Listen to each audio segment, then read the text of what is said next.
Graça e paz aos irmãos. Nós estamos aqui para mais uma vez, para estudarmos as cartas do Apocalipse.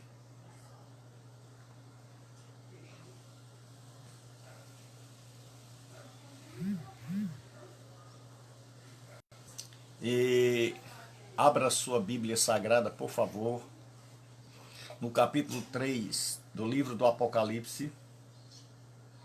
Capítulo 3 do livro do Apocalipse.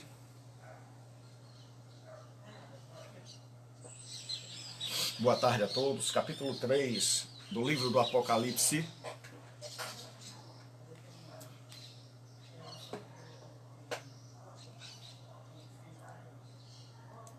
Para que possamos estudar a palavra de Deus nesta tarde. Eu sou o reverendo Gilberto Rebouças e nós estamos para mais um estudo do livro do Apocalipse. Boa tarde, Ian. Então vamos abrir as nossas Bíblias no capítulo de número 3 e no versículo de número 1 do livro do Apocalipse, carta à igreja em Sardes. Então nós vamos ver carta à igreja em Sardes. Eu vou fazer uma leitura na NVI. Diz assim a palavra de Deus: ao anjo da igreja em Sardes escreve: estas são as palavras daquele que tem os 7 Espíritos de Deus e as 7 estrelas. Conheço as suas obras. Você tem fama de estar vivo, mas está morto. Esteja atento, fortaleça o que resta e que estava para morrer, pois não achei suas obras perfeitas aos olhos do meu Deus. Lembra-te, portanto, do que você recebeu e ouviu. Obedeça e arrependa-se. Mas se não estiver atento, virei como um ladrão, e você não saberá a que hora virei contra você. No entanto, tem aí em Sardes uns poucos que não contaminaram as suas vestes. Eles andarão comigo vestidos de branco, pois são dignos. O vencedor será igualmente vestido de branco. Jamais apagarei o seu nome do livro da vida, mas o reconhecerei diante de meu Pai e dos santos anjos. Aquele que tem ouvidos para ouvir, ouça. Senhor nosso Deus e Pai, nós estamos diante da Tua presença para mais um momento de reflexão. Pedimos a Tua graça, pedimos que derrame sobre nós a Tua bênção e o Teu amor. Em nome de Jesus é que eu te peço, Pai. Em nome de Jesus é que eu te oro. Sê conosco, Pai. Em nome de Cristo eu te peço, eu te oro e eu te agradeço. Eu queria pedir aí ao Ian se o som tá, o fundo musical tá alto, se tá legal, se tá bom, dá só um ok aí, por favor.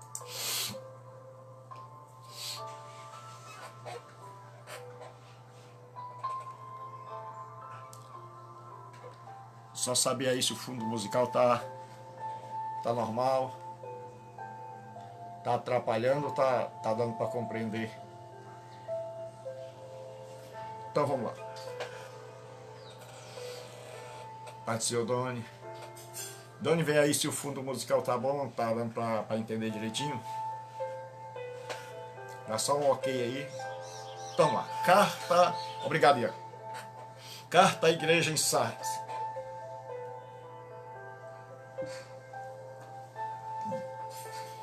Quando a gente vai estudar estas cartas, você vai ver que uma das primeiras coisas necessárias para o estudo destas cartas é justamente conhecer a cidade onde ela está, porque Jesus vai falar e o contexto onde essas cartas são escritas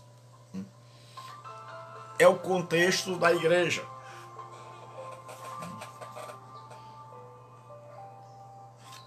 Então ele vai sempre falar conosco de acordo com o contexto da igreja. Então nós precisamos conhecer. Se você conhecer cada cidade, obrigado pelo feedback, Deus os abençoe. Se você conhecer a cidade, você vai perceber que fica bem fácil compreender a mensagem do Senhor. Então, a cidade de Sardes, que é a nossa carta, nós já estamos no meio do caminho, né, das cartas, ela vivia do passado.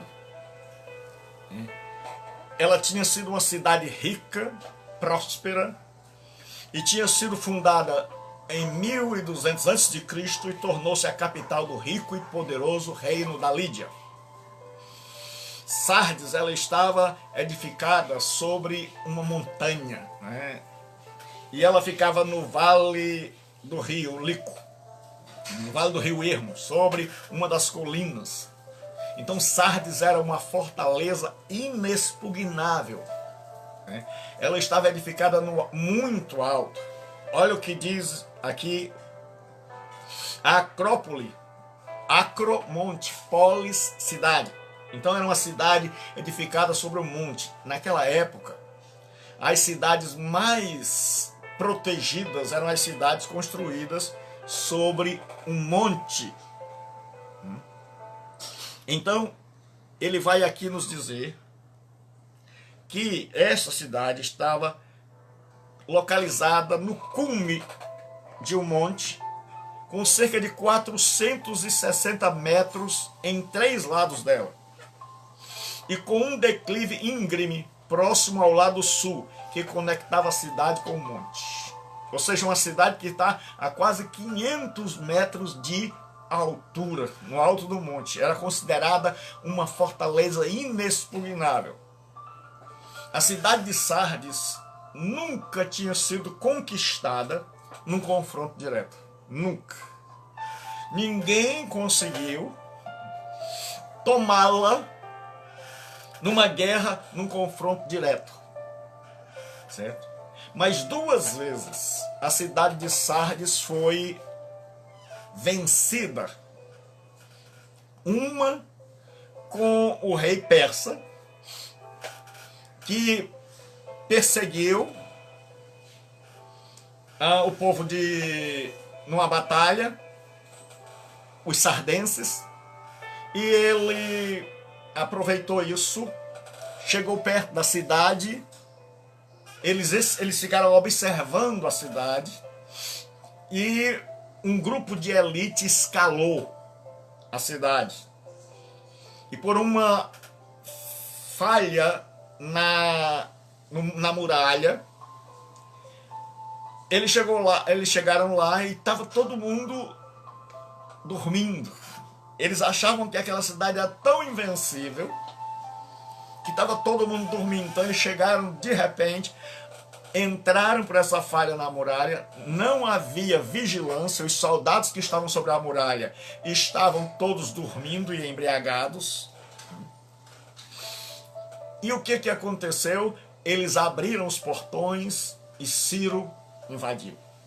A segunda vez eles não aprenderam a lição.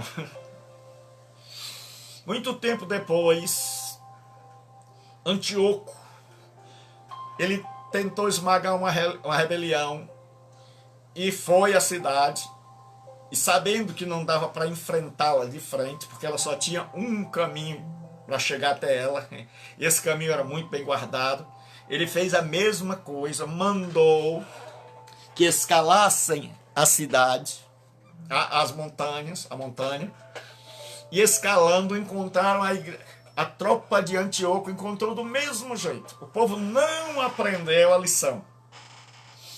Então, 2 vezes na história, a cidade foi derrotada. E 2 vezes por falta de vigilância. E porque não repararam, né, os problemas, não detectaram por onde o inimigo, nas 2 vezes em que foi derrotada, era uma cidade temida, mas que agora tinha um ponto fraco e que não tratou disso, certo? Agora, a religião. Como era a religião lá? Então eles eram fundados perto de um rio, porque naquela época todas as cidades eram fundadas perto de um rio, porque precisavam de abastecimento e de água para regar as plantas, as plantações. O principal culto em Sardes era a adoração a Cibele, ou a Artemis, a grande Diana dos Efésios, certo? O teólogo Charles diz que seus habitantes tinham se destacado pela luxúria. Luxúria aqui não tem nada a ver com luxo, mas luxúria é o pecado de só pensar em sexo, de tudo girar em torno do sexo. E libertinagem. E ele diz que isso dificultou a manutenção dos padrões cristãos de pureza. É tanto que tanto judeu como cristãos ali estavam frios. E tinha um templo, eles queriam edificar um templo ao governador. Como era a indústria naquela cidade? Aquela cidade era famosa pela fabricação de lã, de uma lã específica. Então eles se orgulhavam das suas roupas, das suas vestes, principalmente das vestes brancas, da lã branca, certo?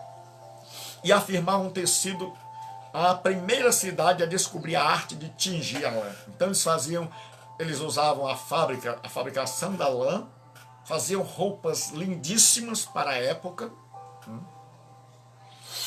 e eles faziam de todas as cores, porque eles tinham encontrado um molusco, difícil de capturar, e por isso era muito cara essas lãs, essas vestes, certo? E aí agora, de posse desse conhecimento, e ainda eles, como cidade, eles tinham tido a sorte de morar entre as montanhas, e lá embaixo, como eu já disse, tinha um rio, e esse rio era rico em ouro, Então eles conseguiam muito ouro, então aquilo fez com que a cidade se tornasse ainda mais rica. Então eles tinham tido a sorte de habitar em um lugar, e lugar esse repleto de ouro. Então eles tinham sido abençoados. Então agora nós vamos começar a nossa carta, certo?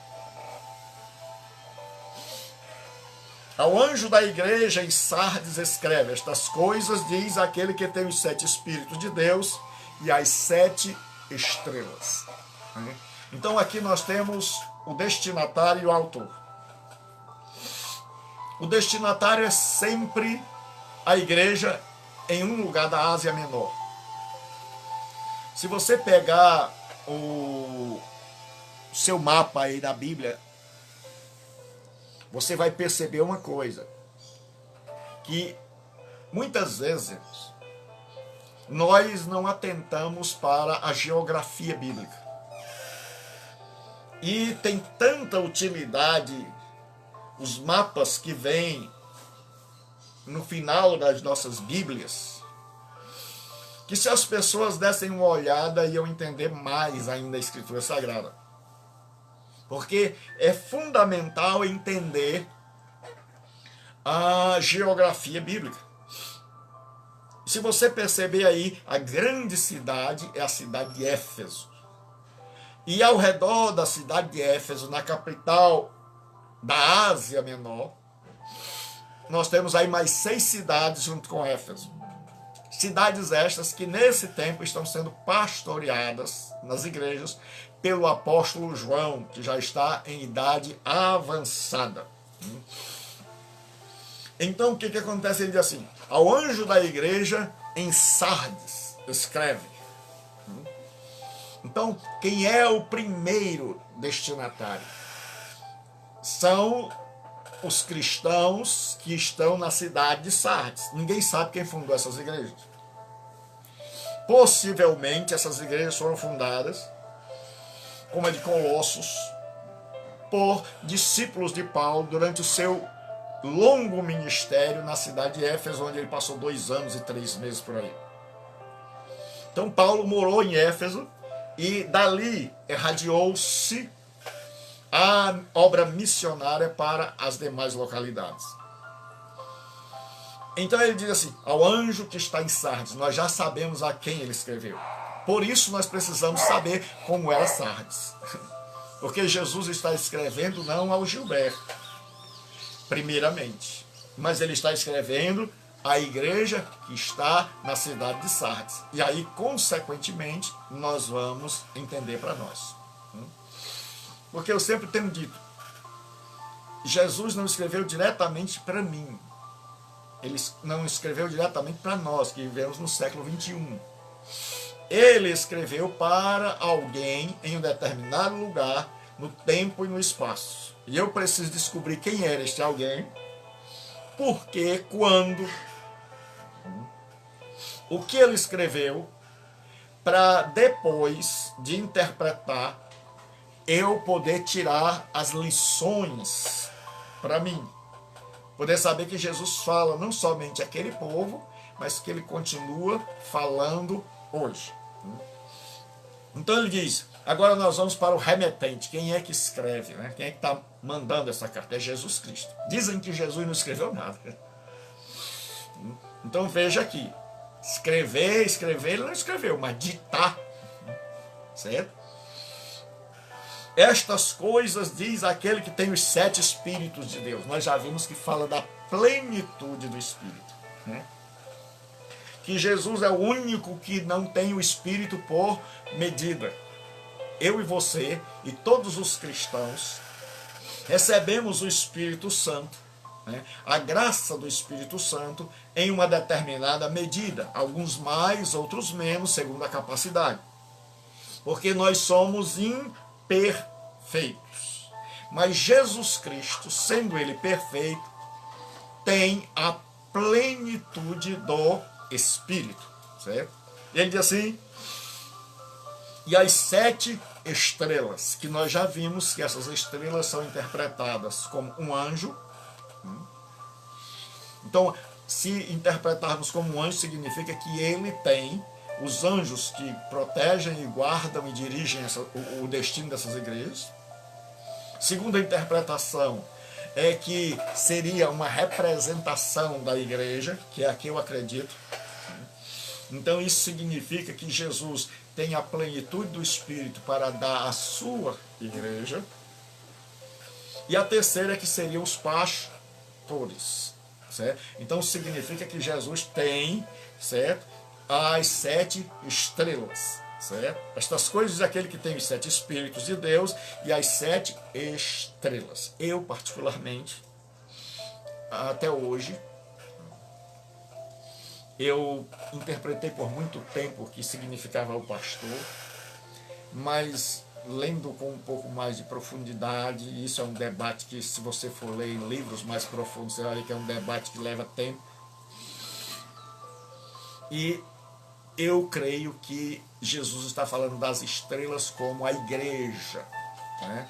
Que esses anjos são símbolos para representarem a igreja, porque quando Jesus fala, ele não fala com uma pessoa, ele fala com a igreja como um todo. Pode olhar que sempre Jesus não fala, a única direção que tem ao anjo da igreja é essa, é só no começo. No restante da carta, Jesus vai estar falando não com o líder, certo? Até porque seria uma espécie de anacronismo. Uma das coisas que mais pega nisso é chamado anacronismo, é confusão de datas e acontecimentos. É você atropelar as datas. Porque se você observar na história da igreja primitiva, a liderança era plural, certo? E aqui ela já seria uma liderança singular. Esta liderança singular da supremacia do bispo, de um único, ela vem acontecer depois dos apóstolos, já no 2º século. Né? Por isso, até hoje, né, eu posso até mudar, porque todos nós estamos sempre estudando. Quem está estudando, é possível mudar. Porque o grande problema é que se estuda pouco. E quando se estuda, e principalmente termina-se um curso, acha-se que já sabe tudo. Então a gente passa a não querer mais estudar. Não, eu já tenho um diploma, eu já fiz teologia. A teologia dele muitas vezes é meia boca, mas ele acha o tal. Então sugiro que nunca deixe de estudar, que sempre esteja estudando. Então ele diz, aquele que tem a plenitude do Espírito e aquele que possui a igreja, aquele que é o dono da igreja, Jesus Cristo. E é a esta igreja de Sardes e posteriormente a todas as igrejas que Jesus se refere. Aí ele faz um diagnóstico desta igreja. Como sempre, ele diz agora, conheço as tuas obras, que tens nome de que vives e estás morto. Esse diagnóstico é terrível. A igreja em Sardes era uma igreja que tinha muito ativismo. Era uma igreja que, do ponto de vista humano, era uma igreja viva, avivada. Era uma igreja com o que a gente chama de ativismo, que tinha um monte de atividades e que vivia fazendo estas atividades. E que aparentava pela quantidade de trabalho, porque se você estudar as cartas do Apocalipse, você vai perceber como lá em Éfeso, que o número de atividades muitas vezes é para cobrir a falta de fé, para cobrir os pecados que já tomaram conta da igreja. Então, e transformar a igreja numa espécie de clube celestial. Um lugar onde serve para entretenimento dos fiéis.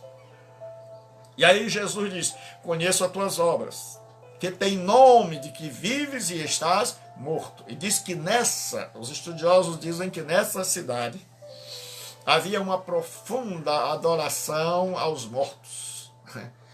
Então você vai ver que tudo tem a ver. O Smith ele comenta, Sardes evidentemente era conhecida como uma igreja viva, em que havia muitas atividades, mas aquele que não olha para a aparência exterior, mas vê o coração, declara, tu estás morto. Então Jesus olhava para tudo aquilo e percebia que aquela quantidade de atividades, que aquele culto já não era mais um culto sincero, já não era de homens e mulheres que temiam a Deus. Eles estavam fazendo entretenimento para si mesmo. O culto não era mais para Deus, era para fazê-los felizes. O culto, a comunidade da fé se transformou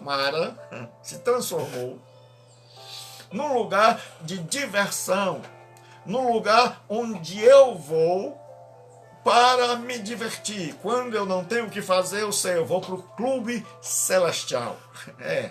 Porque os outros clubes geralmente são caros. Aí a pessoa diz, eu não tenho condição de ir para um clube caro, então eu vou procurar a igreja para levar meus meninos, para levar meus adolescentes, para eu ir também, eu não tenho para onde ir no domingo, as coisas são caras, então eu preciso do clube celestial. É por isso que tem tanta gente hoje que está atribulada, certo? Com a questão dos templos. Estão até desobedecendo as orientações. O governo diz um tanto, vai mais do que aquele tanto. Né? Então, o que acontece? Agora é uma igreja que, para o mundo, ela está viva, mas para Jesus, ela está morta. E o diagnóstico é esse, você tem nome de que vive, mas está morto. É o pior diagnóstico que uma igreja pode ter. É de que vida só tinha no nome. Vida só tinha para as pessoas. Ela aparentava. Então tenhamos cuidado. Eu e você. As muitas atividades não significam vida. Meu irmão. É isso, você acertou em cheio. Irmãos, Vou dizer de novo, leia a Bíblia. O Ministério da Saúde Espiritual adverte, leia a Bíblia, faz bem à saúde. Se você estuda a Escritura, você vai dizer assim, puxa vida, pastor, o senhor tem certeza que essa carta foi escrita para Sardes? O senhor tem certeza que não foi escrito para a minha comunidade de fé? Porque o negócio lá está semelhante. Nós temos hoje muita gente enfeitando templos, fazendo lembrancinhas, matando as pobres das penosas, suando em cima de um fogão, fazendo até a arca da aliança para entrar, e fica uma coisa assim, fora do propósito, porque os sacerdotes entram de paletó e gravata. Eu já vi, eu digo, meu Deus, onde é que nós estamos, Senhor? Atividade de manhã, de tarde, de noite.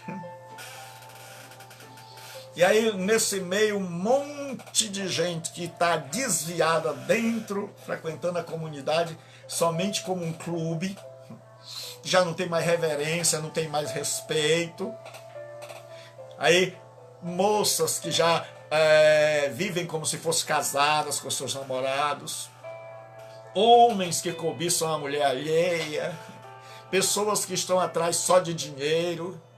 E aí a gente percebe, tem nome de que está vivo, que procuram pregadores de longe, que gastaram absurdos com passagens, hotéis, e hoje estão precisando tanto dessas passagens, do dinheiro dessas passagens, desses hotéis, mas tem que fazer evento, porque o povo só vai se tiver festa.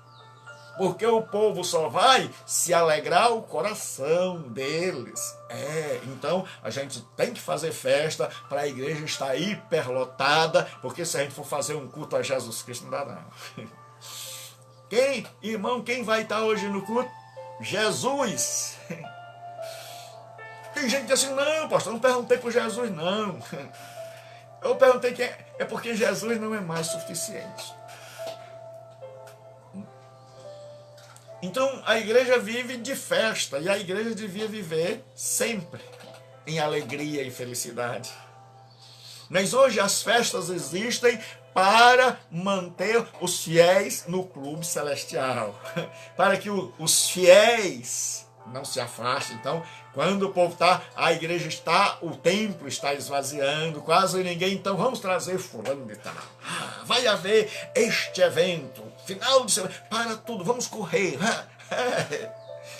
Vamos aí correr e vamos investir pesado. Aí todo mundo vem, se filmam as festas maravilhosas e tremendas. A pregação, ninguém muda, continua todo mundo do mesmo jeito, gastou-se dinheiro, não se fez nenhuma avaliação de resultado, e dizendo nós investimos tanto e qual foi o resultado. Foi para a mocidade? Foi para jovem? Foi para adolescente? Foi para senhoras? Foi. Então como é que estão as senhoras? Qual foi o resultado espiritual? Estão mais crentes, estão mais fiéis? Elas foram transformadas. O que esses dias de festa impactou na vida delas, na vida desses jovens? Então, os jovens agora são mais castos. Ou eles já foram voltando para casa na maior farra dentro do ônibus? Eles já foram se beijando na boca dentro do ônibus? Não há avaliação. Irmãos, eu não sou contra a festa.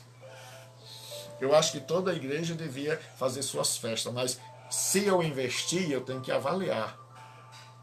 O grande problema em Sardes é que virou um clube, era só para diversão, sem ninguém se examinar. E a igreja não pode se tornar um clube.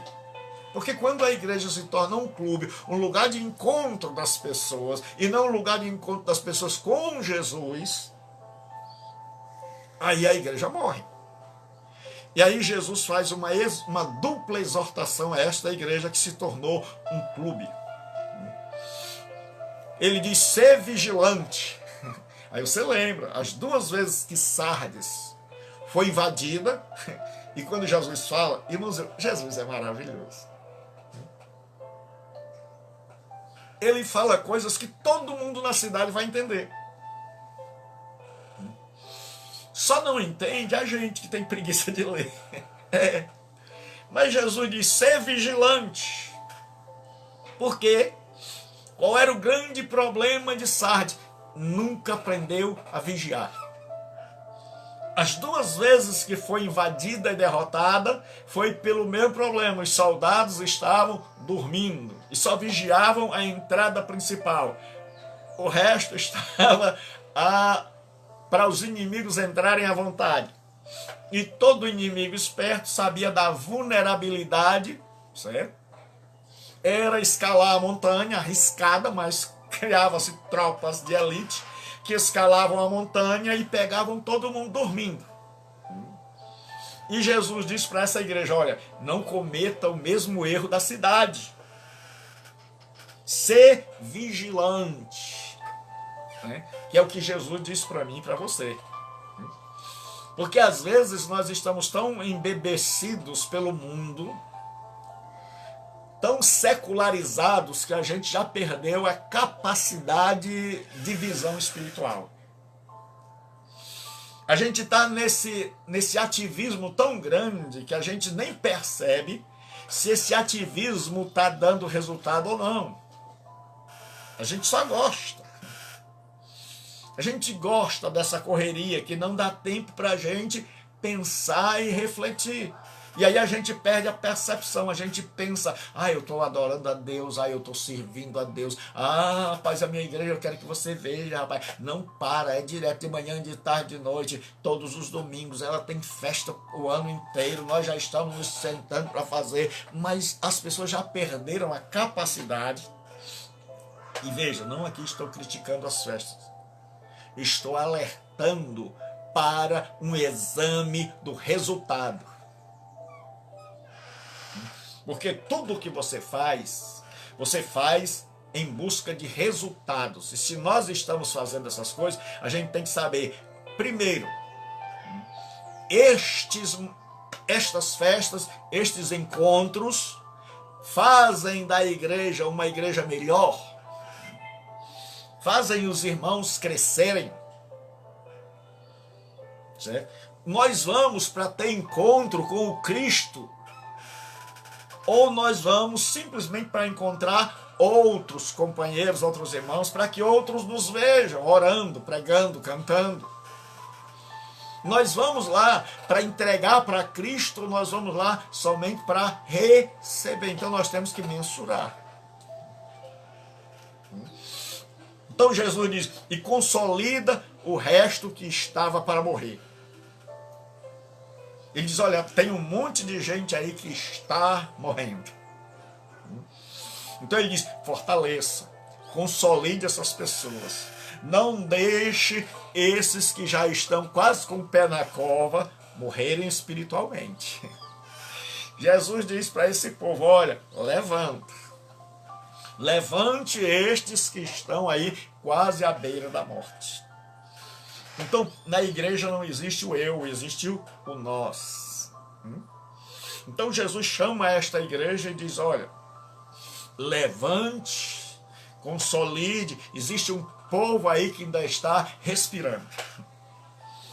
Se você olhar no vale de ossos secos dessa igreja, tem uns aí que não estão mortos, tem uns que ainda estão respirando. Porque essa igreja vai ter 3 grupos. Esta igreja vai ter um grupo de gente que já está morta há muito tempo, que nunca se converteu, que entrou para a igreja, mas Jesus não entrou nela, que fez da igreja um clube celestial. Existem aqueles que um dia se converteram, mas por causa da associação, porque nessa cidade é a única que não tem perseguição. Tem muito judeu, mas o judeu também esfriou. Nessa cidade não tem o culto ao imperador com tanta pungência. O grande problema nessa cidade é, certo, as pessoas se sentirem confortáveis na sua zona de conforto. Por isso é que dizem que tribulação e caldo de galinha não fazem mal a ninguém. Certo? Então essa igreja é uma igreja que vive, assim como a sua cidade, descansada.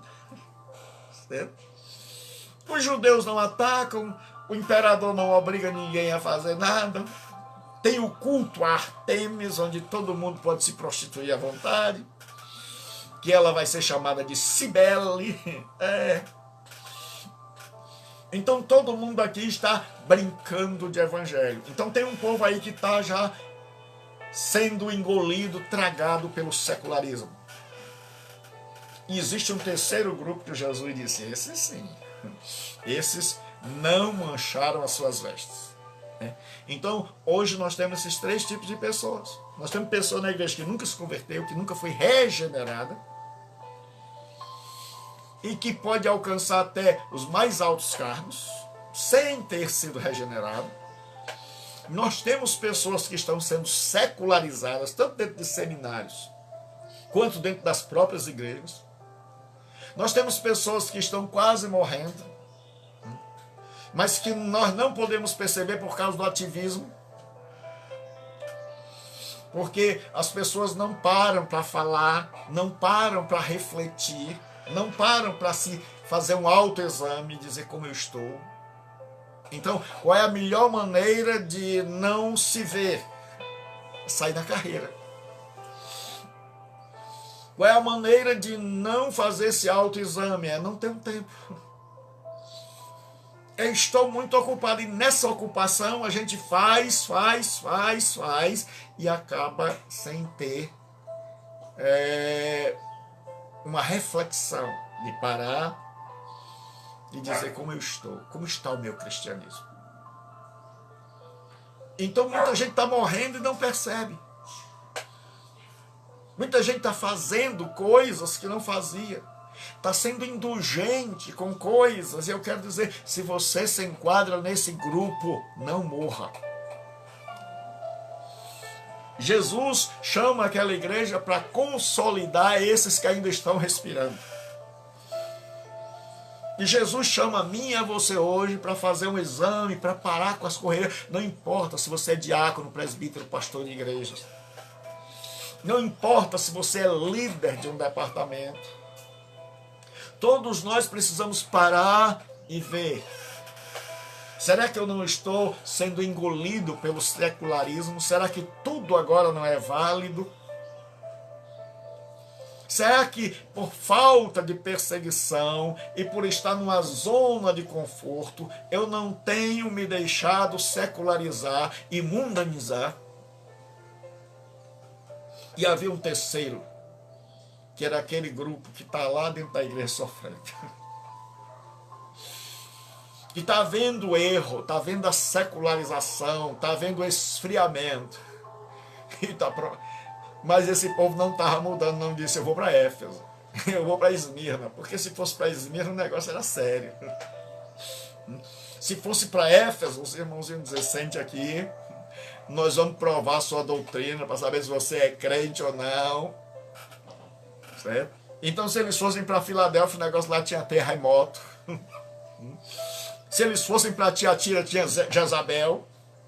Então eles descobriram uma coisa: não adianta mudar. Onde tiver gente, tem problema. E eu quero dizer para você uma coisa: mudar de comunidade de fé não é o resultado. Claro que existem algumas comunidades de fé que estão melhores que as outras, certo?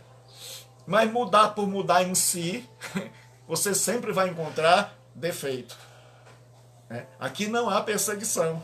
Aqui está todo mundo na zona de conforto, está todo mundo tranquilo. E o grande problema da igreja no Brasil hoje é esse: essa tranquilidade, essa liberdade de poder fazer até uma igreja de frente para outra. E pode fazer até um acordo, dizer assim: ó, vocês cantam, que lá dá para a gente ouvir, a gente canta também. E aí eu prego, vocês ouvem aqui. Mas não, o pessoal gasta. 2 pregações e 2 louvores, certo? Para Todo mundo ouvia. Então ele diz assim: ser vigilante e consolida o restante que estava para morrer. Então é meu trabalho, é seu trabalho de alertar aquelas pessoas que estão sendo secularizadas, que a gente vê que a fé já está se esvaindo, que estão morrendo espiritualmente, que estão vivas, mas vivas numa sequidão interior, que o rio da vida já não flui mais em seu interior, que o seu olhar já não brilha mais, que estão mais preocupadas com as atividades do que com o Senhor Jesus Cristo. E aí Jesus chama aquela igreja e diz: consolide, firme estas pessoas. É nosso trabalho. Jesus não disse: eu vou descer e vou firmar. Aí ele diz: por quê? Ele diz: porque não tenho achado íntegras as tuas obras na presença do meu Deus. Íntegras quer dizer completas, perfeitas. Então eles tinham obras, mas eram obras imperfeitas. Eram obras que não tinham sido examinadas. E o grande problema de hoje é que nós temos muitas obras, mas que nós não avaliamos, o que eu sempre venho falando. Nós precisamos de relatórios, nós precisamos mensurar, medir, avaliar o que nós temos feito. Nós precisamos de relatório quantitativo e qualitativo. Por exemplo, quantos cultos campais e campanhas nós fizemos de evangelização? Tantas. Quantas vidas se converteram? 100, pastor.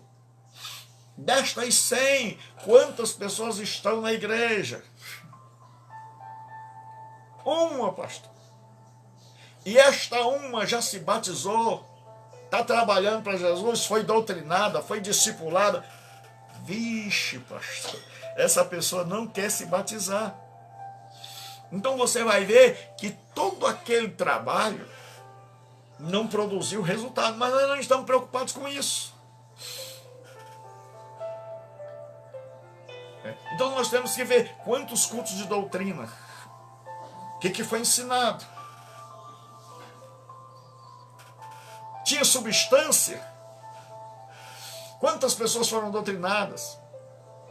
Destas pessoas que participaram da doutrina, da escola bíblica, quantos aprenderam? Quanto nós podemos perguntar a eles?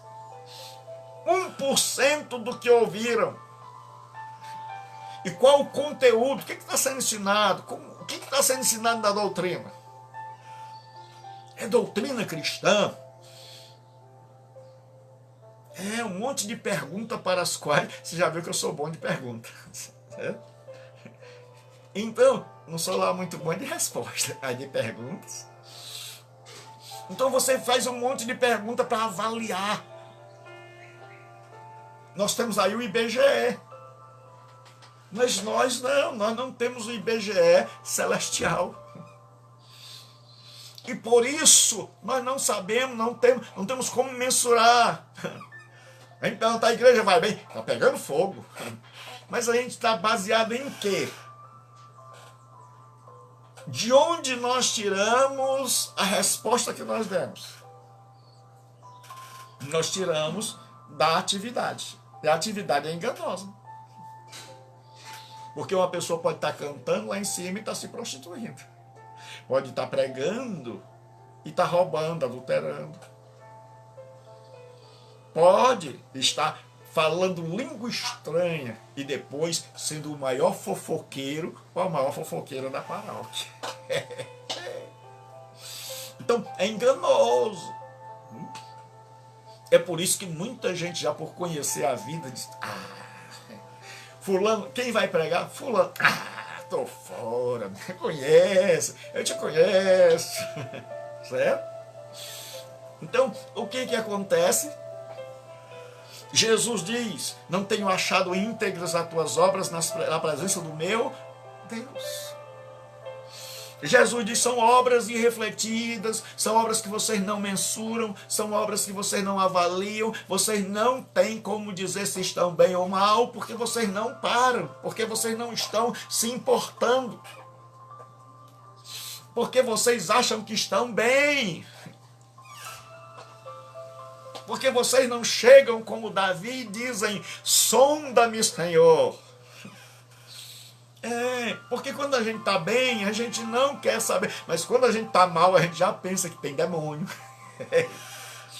Quando a gente está mal, a gente já pensa até em fazer certas campanhas, certas igrejas. Quando a gente está mal, meu amigo, a gente passa por cima até da doutrina. A gente diz assim, onde é que tem uma igreja daquelas ali para orar por mim, para ver se eu não estou encapetado, se eu não dei lugar.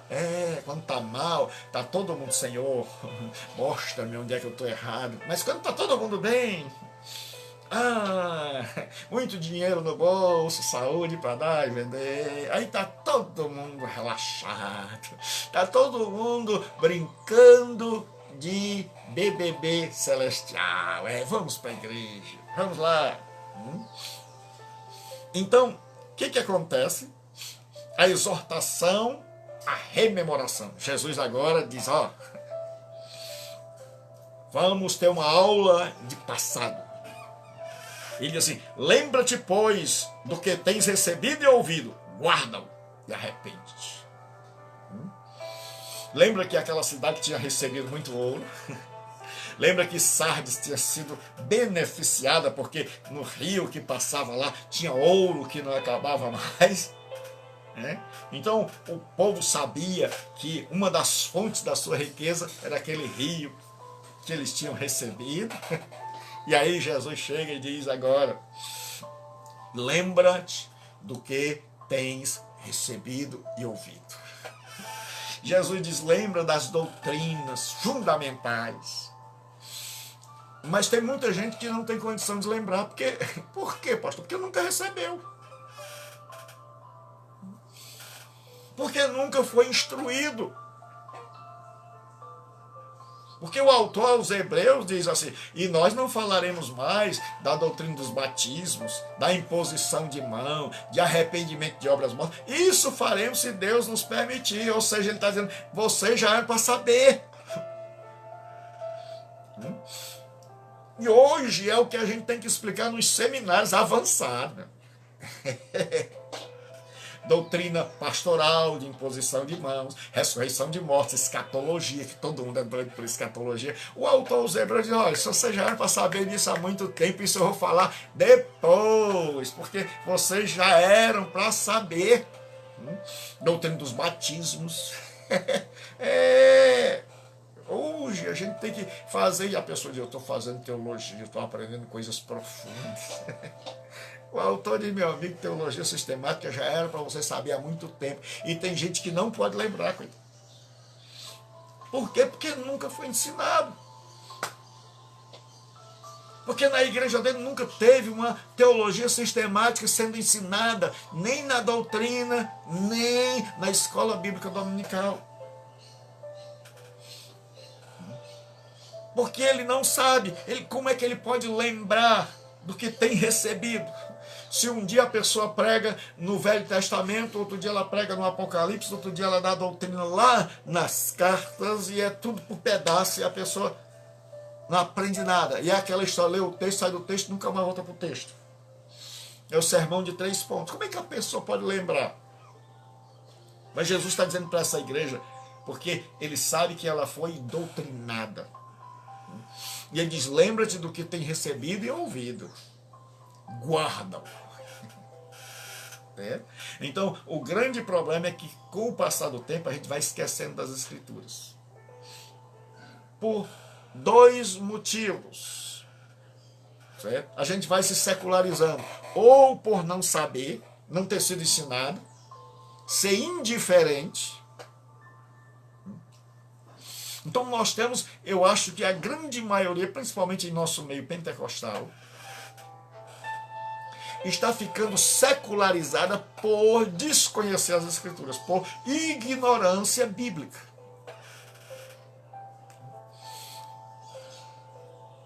E outros porque conhecem, estudaram e acham que já sabem. Só porque tem o tal do diploma. O diploma. As pessoas chegam para nós e a pergunta que me fazem quando vão se matricular: quantos anos o curso? Segunda pergunta, e às vezes é a primeira: é reconhecido pelo MEC? Ai, Jesus! Nem começaram e já querem terminar. Não quero nem usufruir da beleza de aprender. Saiba, nenhum seminário tem fim. A gente só tem o dia de começar. O terminar não termina nunca mais. Esta é a grande desgraça no cristianismo. É que no dia que a pessoa recebe um diploma, ela bota na parede para enfeitar, e ela manda emoldurar, e ela acha agora que já sabe tudo, e aí a gente pergunta: e o seu pastor fez teologia já? É uma resposta assim: não precisa mais não, já sabe de tudo. Aí basta você ter uma pequena conversa para você descobrir que a teologia que ele fez era meia boca, que a maioria das coisas que ele ouviu ele já esqueceu, que as provas que ele fez pescando, que os trabalhos que ele fez muitas vezes ele pegou do próximo lá, do companheirão. Jesus viu, que ele frequentou, mas ele estava ali só de corpo presente, que não entrou nada na cabeça, ele nunca procurou progredir, ele não procurou estudar por ele mesmo, ele dependeu das tais apostilas, ele ficava doido: mande as apostilas, aí você manda os esboços, e ele não estuda nada. Pastor, como é que o senhor sabe? Pela avaliação, meu filho. Você vai fazer uma avaliação, a pessoa tira 2 ou 3, 5. Quando você consegue esticar um para dar um 7, e é a avaliação de identifica o defunto, 4 alternativas para encontrar uma. E tem muitos professores que ainda mandam assim: faça aí a resposta segundo o que você entendeu. Aí assim, aí a pessoa tira 7, tira 8, tira até 10. E o professor bom para eles não é aquele que exige, é aquele que é raso. Raso, mas dá 10. Esse é o bom professor, é aquele que não exige, não passa trabalho. Que o trabalho é pequeno, então ele não tem que se esforçar. Então é por isso que nós estamos vivendo um secularismo. E gente achando que está num clube. Não. Irmão, traga o seu pastor para estudar. Não, pastor, meu marido não pode. E o seu marido não? Por que não traz? Já fez teologia. Você já deve ter ouvido. Semelhante, já sabe de tudo. Já sabe de tudo. A gente assim: tá bom, irmão, desculpe. Tá bom, irmão, desculpe. Ô, pastor, desculpe, que é isso?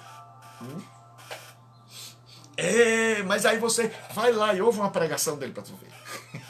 Ouve uma doutrina dele para tu ver a teologia dele. Vai lá e ouve. Muitos que fizeram teologia dizem: meu irmão, quando o Espírito Santo se apodera de mim, eu esqueço da teologia. Eu vi um pastor de famoso dizendo isso: quando o Espírito Santo se apodera de mim, eu lá quero saber de teologia. É assim como é. Aí diz: lembra-te do que tem recebido e ouvido e guarda. Jesus exorta aquele povo a guardar. E o Lenski diz: o arrependimento imediato e verdadeiro é o único remédio para a morte que se estabeleceu em quase se estabeleceu. Está dizendo que a única coisa para essa igreja é o arrependimento. Aí olha o que Jesus diz: porquanto, se você não se arrepender, E se não vigiares, lembra? A cidade por 2 vezes não vigiou. A primeira ela não vigiou, continuou sem vigiar. Aí Jesus disse, se você imitar a sua cidade como vocês estão imitando, virei como um ladrão. Ele disse, assim como os persas, depois os gregos vieram e invadiram a fortaleza de vocês, que era inexpugnável. É tanto que os gregos antigos disseram,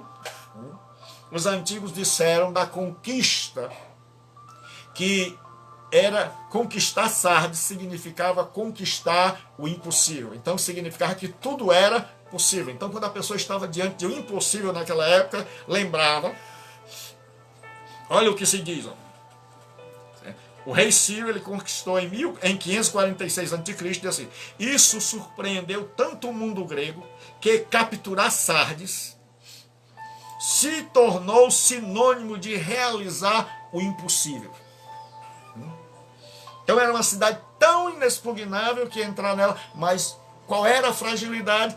Falta de vigilância. E aí Jesus diz para essas igrejas, porquanto se você não vigiar, se continuar do jeito que está, sem reflexão, sem atenção, virei como um ladrão, virei de surpresa, do jeito que vocês já foram. Vocês sabem disso, eu não estou falando nada novo de Jesus. E não conhecerá de modo algum em que hora virei contra ti. Jesus está dizendo, assim como Ciro, assim como Antíoco, veio de surpresa, e quando Sardes descobriu, as portas já estavam escancaradas, os inimigos já estavam dentro, e eles já estavam derrotados, assim eu virei contra vocês. E aí Jesus fala do que me anima, do remanescente fiel, que em toda a igreja, que em toda a comunidade de fé, ainda tem um grupo fiel. Ele diz, tens contudo. É a terceira parte. Tinha os irregenerados, aqueles que foram convertidos, mas que estavam morrendo, e tem agora aqueles que são fiéis. Então saiba, em toda a igreja tem fiel. Pastor, o que eu faço? Procura. Pastor, mas está difícil de achar. Mas tem. Jesus diz, tens contudo em Sardes umas poucas, não muitas. Certo? Então você vai dizer, pastor, tira o nome Sardes aí e bote na minha igreja. É isso que a gente devia fazer. É a palavra de Deus não falando para o outro, falando conosco. E ele diz assim, ó, tens contudo umas poucas pessoas que não contaminaram suas vestiduras e andarão de branco comigo, pois são dignas. E você vai ver lá no final do Apocalipse que a roupa branca, certo? O linho fino e branco, eram os atos de justiça dos crentes, dos santos. Então Jesus diz, tem gente aí que continua fiel. Aí o Moffat, ele comenta assim, a linguagem reflete registro de cumprimento de votos na Ásia Menor, onde roupas manchadas desqualificavam o adorador e desonravam o seu Deus. Então Jesus está falando coisas que o povo entende. Que não dava para chegar lá no culto todo manchado e fedendo a bebida. Então Jesus está dizendo, olha, você tem aí ainda uns poucos, não são muitos não, mas tem alguns aí que ainda estão firmes na fé, que ainda são justos, que em meio a essa situação não deixaram de ler, não deixaram de estudar, não deixaram de orar, não deixaram de me buscar, não se deixaram secularizar, não esfriaram, lutaram contra tudo e contra todos, certo? E aí Jesus lembra, vocês lembram que a principal fonte de renda lá era a indústria de lã. Então Jesus chega e diz, ó, o vencedor será vestido de vestes brancas. Eles sabiam que um verdadeiro adorador ia com as roupas de lã e de vestes brancas. E de modo nenhum apagarei o seu nome do livro da vida. Pelo contrário, confessarei o seu nome diante do meu Pai e diante dos seus anjos. No mundo antigo, quando foram fazer as polis, as cidades independentes, tinha o rol dos cidadãos livres. E no Antigo Testamento já falava do livro da vida. Era o livro onde estava escrito o nome daqueles que estão vivos, certo? Porque Jesus está dizendo, olha, e de maneira nenhuma riscarei o seu nome do livro da vida. Para uma cidade morta, tem ainda alguns crentes que estão vivos. Então, não desanime. Eu aprendi a olhar para os que estão vivos, para aqueles que ainda são tementes a Deus. São poucos. No meio da multidão, a porcentagem é mínima, mas ainda existe. Existem homens e mulheres tementes a Deus, que mesmo apesar da ignorância teológica, são pessoas que ainda temem a Deus e buscam compreender a Deus, e são esses que a gente tem que incentivar e dizer, vai estudar, e dizer, olha, vamos orar, e chegar perto dessas pessoas e socorrê-las para que elas não morram, não sejam secularizadas como os demais. Ou para aqueles que fizeram teologia liberal e foram totalmente destruídos pelo secularismo, e estão só respirando e precisam de uma teologia viva, que mude as vidas. Aí Jesus diz, porque nessa igreja o pessoal tinha vergonha de ser crente. Era assim, não diz lá no culto de Cibele que eu sou cristão. Aí Jesus diz, pelo contrário, confessarei o seu nome diante de meu Pai e dos santos anjos. Lembra que no Evangelho Jesus disse, aquele que me negar diante dos homens, também o negarei diante de meu Pai e dos santos anjos. Mas Jesus está dizendo aqui, aquele que me confessar, aquele que não tiver vergonha de mim, para vocês que não tiveram vergonha de mim, para vocês que não foram ao culto a Cibele, para vocês que sempre disseram nessa cidade que são cristãos, e porque são cristãos não podem participar das imoralidades, e porque são cristãos vão se manter firmes, mesmo sendo poucos. Para vocês, eu também vou, assim como vocês me confessaram, assim como não se envergonharam de mim, também não me envergonharei de vocês. Aí a exortação final, ele diz, quem tem ouvidos, ouça o que o Espírito diz às igrejas. Então Jesus está falando com Sardes, está falando conosco. Vamos para as ponderações finais. Jesus chega para mim e para você, e ele diz, eu tenho a plenitude do Espírito. Ele diz, é impossível viver nesse mundo, é impossível ser igreja, é impossível realizar a obra se a gente esquece do Espírito.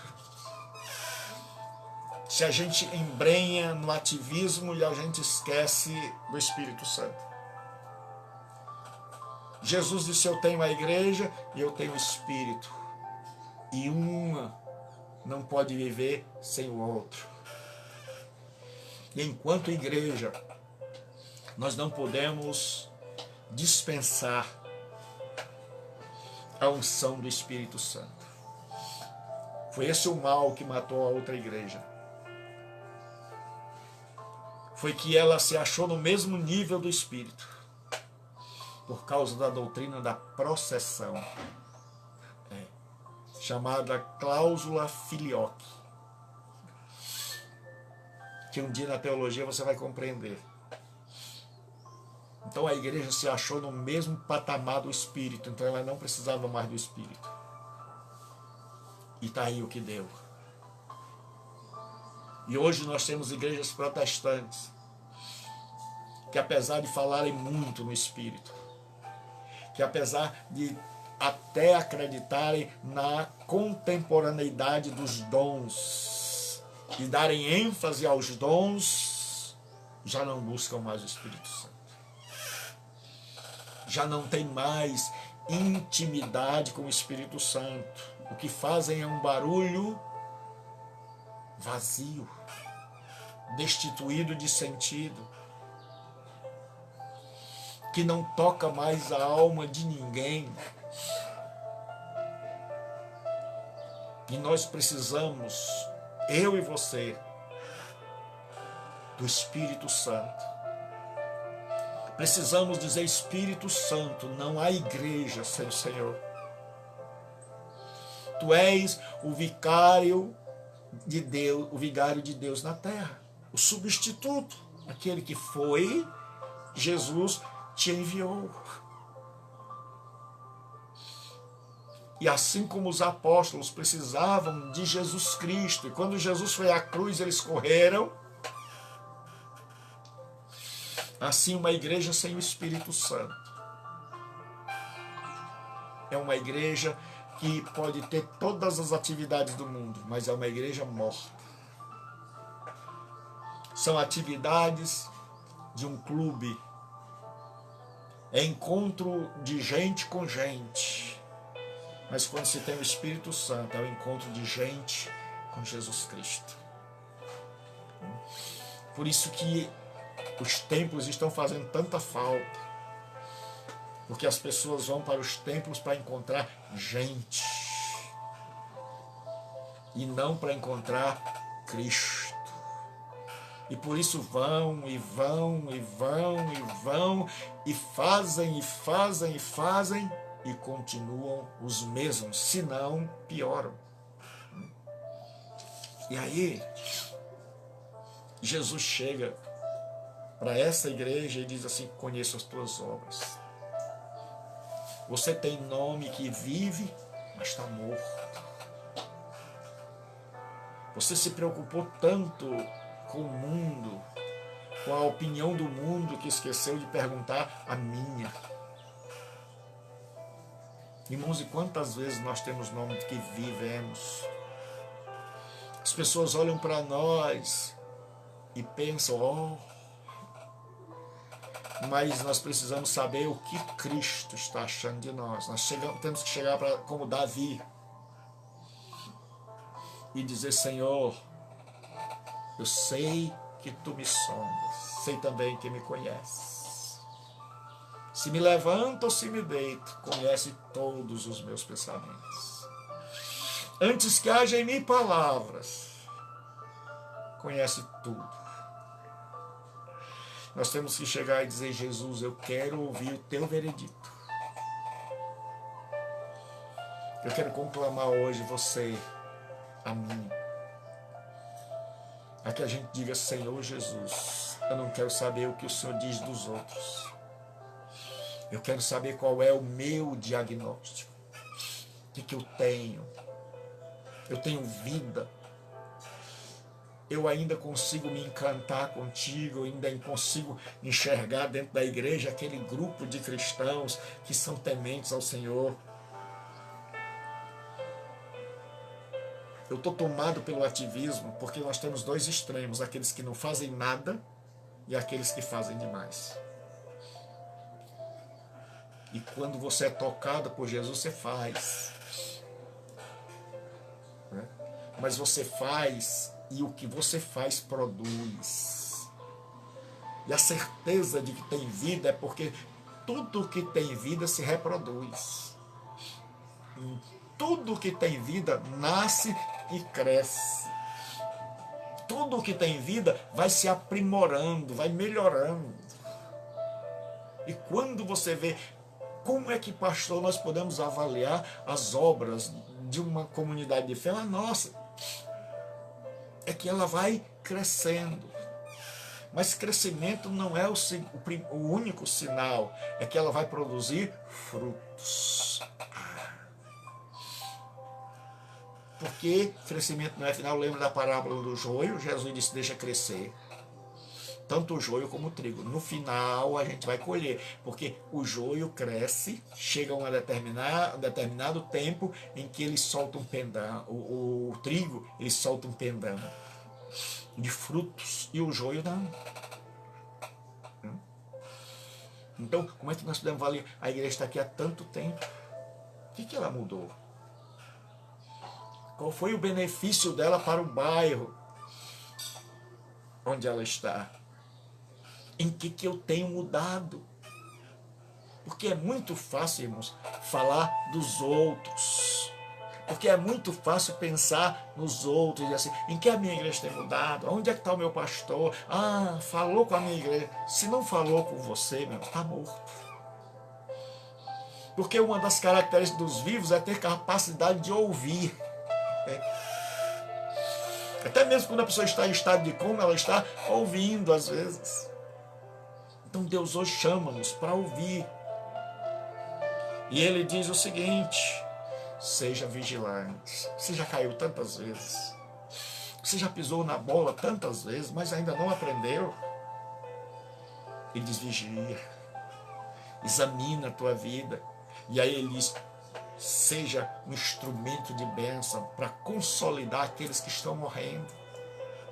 Não espere pelo pastor, não espere pelos outros. Estenda suas mãos para aqueles que estão morrendo. E onde você está sendo abençoado, leve. Por exemplo, irmão, se você está sendo abençoado com o CETAD, leve gente que você percebe que está morrendo. Se você está sendo abençoado com as lives, traga gente para ouvir. Se você está ouvindo o seminário à distância, traga gente.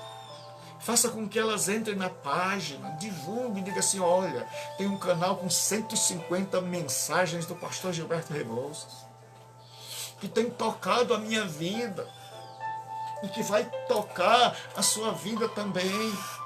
Porque a minha preocupação é que o canal e a página cresçam, é por isso. É para ser um instrumento de despertamento. É para ser um canal de bênção para a vida de homens e mulheres que estão desesperadamente no último fôlego, que já não tem alimento, que o alimento não tem conteúdo. Pessoas que estão cansadas de ouvirem mensagens de autoajuda. Pessoas que estão morrendo à míngua e que ninguém se preocupa com elas. Hoje está cada um: eu vou.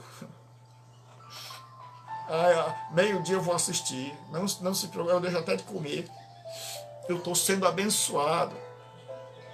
Mas será que você está abençoando outros, trazendo outros com você, reunindo sua família, trazendo irmãos da igreja e dizendo assim: olha, rapaz, o estudo da carta, as lives do meio-dia, as aulas da noite têm mudado a minha vida. Nessa quarentena eu aprendi, eu mudei, a minha fé cresceu, o meu horizonte se ampliou, a minha visão se ampliou, porque Deus tem usado um pobre, coitado, miserável.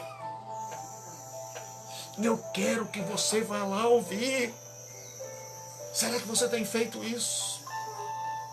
Será que você tem ajudado a consolidar aqueles que estão morrendo à míngua? Nós temos pessoas que têm compartilhado. O Ian não perde uma de compartilhar. Mas será que nós estamos realmente chamando o povo e dizendo assim: ó, está com fome? Está querendo ouvir pregação? Está querendo ouvir Bíblia? Está querendo ouvir uma palavra da parte de Deus? Por um dos servos, não o, mas um dos. Eu vou te dar, tem um canal aqui com 150 pregações para você se alimentar. Ou então diga assim: olha, vai dar 11 horas, chega, faz o grupo e diz: vai dar 11 horas, e mensure.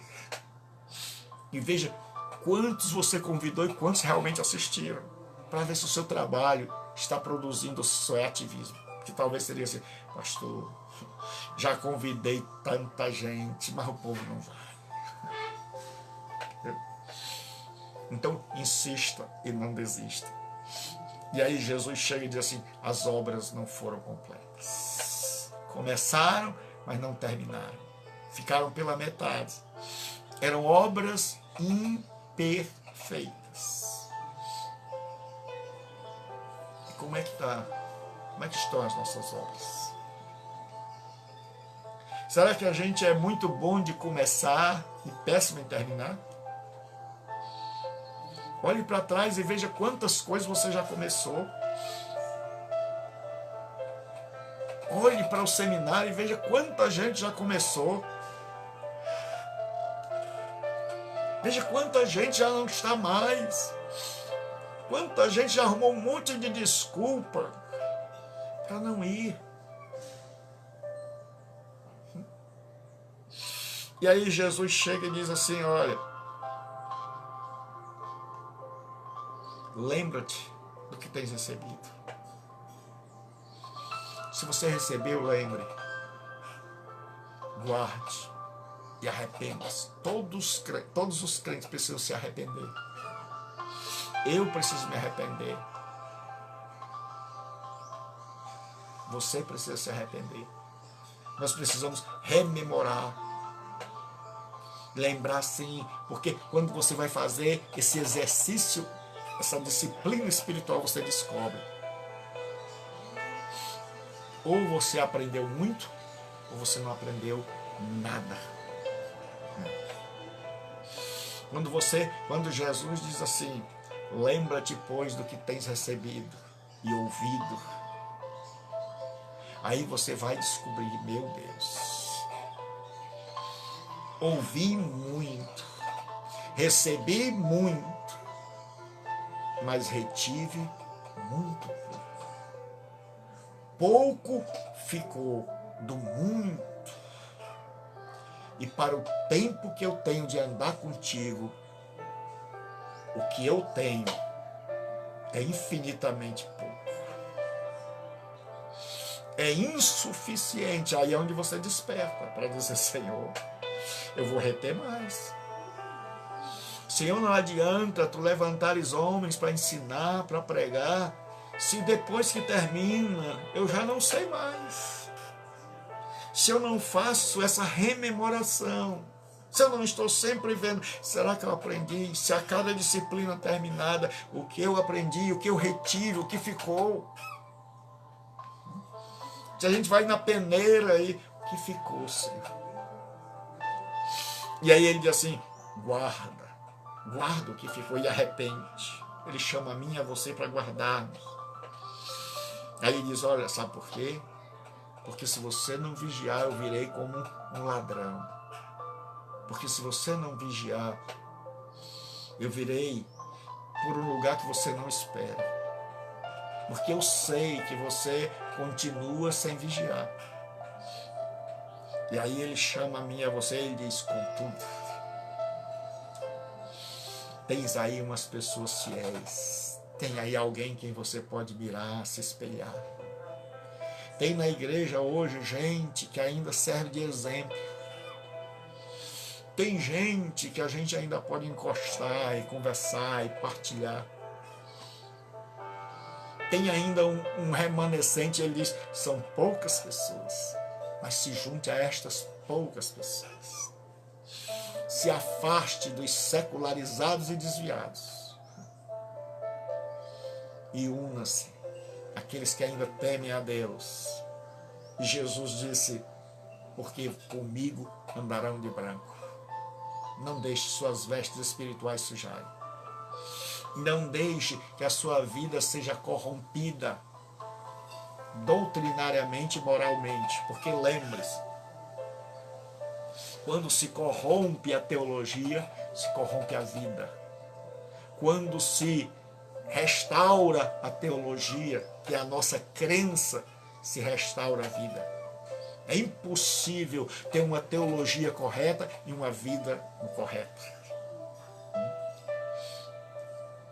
Então hoje Deus nos chama. E Ele diz, se você tem ouvidos, ouça. Então procure restaurar aquilo que você crê. Pastor, eu não sei. Então ainda é tempo de aprender. Então vamos estudar. Então vamos confiar, vamos ler, vamos buscar, vamos orar, vamos jejuar. Vamos dizer, Senhor, eu quero encontrar contigo. Eu vim aqui para encontrar contigo. E se você já ouviu, veja o que reteve. Veja quanto você já ouviu e o que está retendo. E vamos chamar outras pessoas. E eu faço um apelo aqui a você. Você já sabe o horário das lives.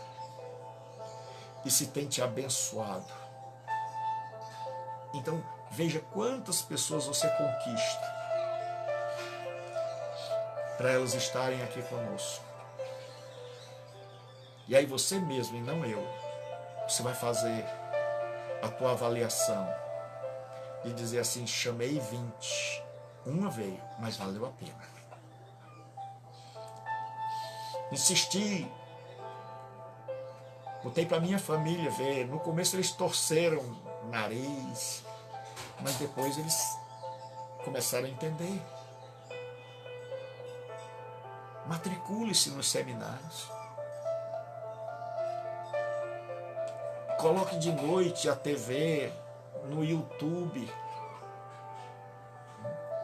Porque muitas vezes você está se banqueteando sozinho aí no seu celular, lá no canto da parede, ou no seu quarto. E a sua família talvez arquejando. E seus amigos morrendo de fome. E talvez você esteja se banqueteando sozinho. A musicazinha de fundo, ouvindo pregação, e a família a passos largos da morte, para a morte. Então, liga a televisão e diz: olha, vamos ouvir. Chama os amigos e diz assim: está na hora.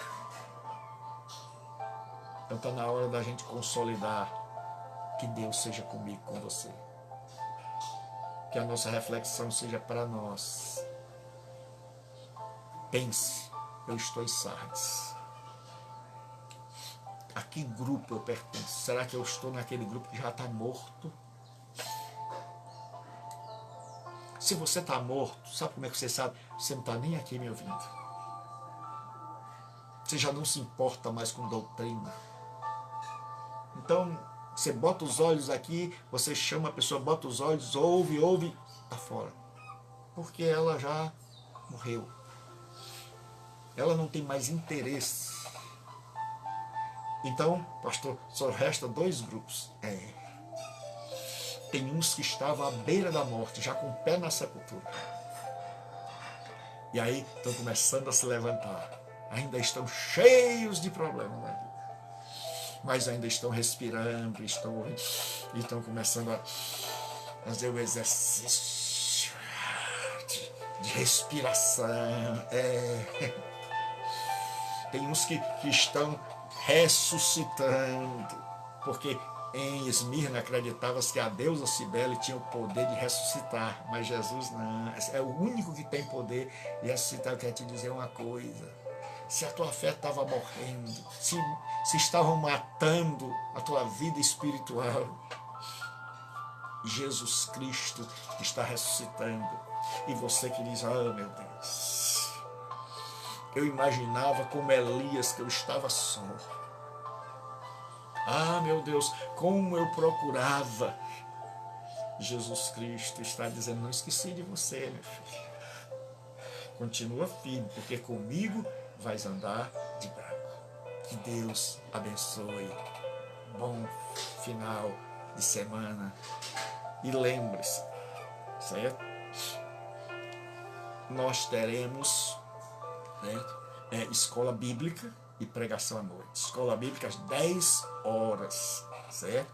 E à noite, a pregação do poderoso Evangelho de nosso Senhor Jesus Cristo, no final de semana, certo? Então, de segunda a sexta, nós temos as lives, e você não pode perder. Hoje à noite nós não teremos aula, porque hoje é segunda-feira, e é a quinta segunda-feira, então não tem aula nem para o CETAD, nem para o estádio, e eu vou descansar um pouco, porque eu tenho falado 7 dias por semana, né? Mas amanhã nós temos live, ao meio-dia, e à noite nós teremos o comentário do Oséias, certo? Do profeta Oséias, certo? Então, Deus abençoe, até amanhã, certo? E não esqueça, chame pessoas, deixa aí o teu comentário e curte lá. Traga pessoas, mostre a página, certo? E, por favor, curta. Clique lá em curtir, lá no alto da página. É maravilhoso quando você curte a mensagem, mas é mais importante quando você curte lá em cima. Por quê, pastor? Porque quando você curte lá em cima, a gente vai crescendo, crescendo, crescendo enquanto página. Nós estamos perto de 500, mas entenda que hoje quase todas as páginas têm 600, 1.000, 700, quase 1 milhão. Então, se nós formos crescendo em número de seguidores, nós vamos subindo na fila, nós vamos tendo destaque, nós vamos tendo expressividade, nós vamos alcançar mais pessoas. Esse é o meu objetivo. É de ter uma página que possa, a pessoa quando falar em Bíblia, em ensino, em teologia, quando ele botar assim, pesquisa, aparecer lá no topo, Comunidade Bíblica Online. Ou lá no YouTube, Gilberto Rebouças. Então, vamos trabalhar junto. Deus abençoe. Deus seja com você. Amém.